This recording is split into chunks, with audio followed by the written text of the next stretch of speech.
एक सवाल है कि एक संख्या 422 है और एक संख्या 428 है, उसको एक ही संख्या से भाग देने पर शेषफल 2 प्राप्त हो रहा है। जब हम इसको एक ही नंबर यानी इसको भी सेम नंबर से इसको भी सेम नंबर से भाग कर रहे हैं तो शेषफल 2 प्राप्त हो रहा है।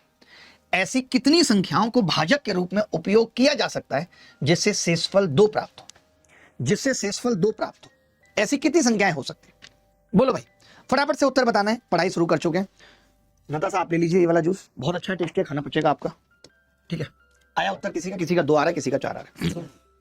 आप ये कह रहे हो कि भाई मैं 422 को भाग करूं तो 2 बचे, यानी 420 का फैक्टर होगी वो संख्या। फिर आपने कहा 2 घटा दें तो 426 का फैक्टर होगी वो संख्या। होगी या नहीं होगी?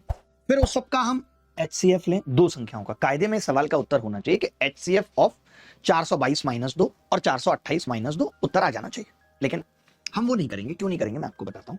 जब भी कभी ऐसा सवाल आएगा तो हम कहते हैं कि यार 422 और 428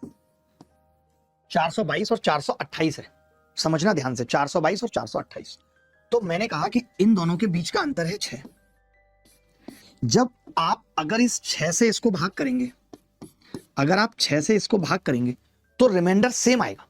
यानी जब भी कभी ऐसा सवाल आता है कि 2 संख्याओं को किसी ऐसी संख्या से भाग दिया जाए कि रिमाइंडर सेम आए, तब हमारा उत्तर होता है कि इसका डिफरेंस और फैक्टर ऑफ डिफरेंस। फैक्टर क्या हो सकते हैं 6 के? 3 और 2 भी हो सकते हैं। 1 पे तो आएगा नहीं, 2 रिमाइंडर, इसलिए 1 नहीं लिखा मैंने। अब आपने कहा कि यार 2 से अगर आप इसे भाग करोगे तो 2 से ये संख्याएं कट जाएंगी, यानी रिमाइंडर 2 नहीं बचेगा। अब मैंने देखा 6 से भाग करने पे आपने कहा 2 बच रहा है, यहां भी 2 बच रहा है। अच्छा, 3 से भाग करने पे आपने कहा 2 बच रहा है, यहां भी 2 बच रहा है।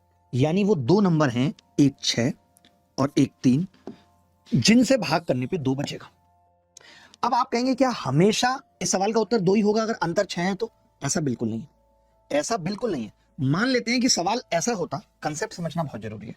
सवाल ऐसा होता कि 421 और 427 और रिमाइंडर भी दुर्गा साहब 1 होता, 1 बच रहा होता, रिमाइंडर 1 बच रहा होता। तब हम कहते कि इसका अंतर ले लीजिए 6, 6 से भाग करने पे 1 बच रहा है, एक उत्तर 6 हो गया।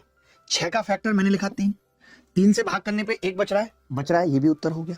अगला फैक्टर 2, 2 से भाग करने पे 1 बच रहा है, यानी इस केस में 3 हो जाते हैं। ऐसा सवाल पूछा भी गया है यूपीएससी सीसेट के एग्जाम। यानी अब आप एक कॉन्सेप्ट लिखेंगे, मैं बोल रहा हूं कि if 2 numbers are divided by their difference और factor of difference, then always leave same reminder.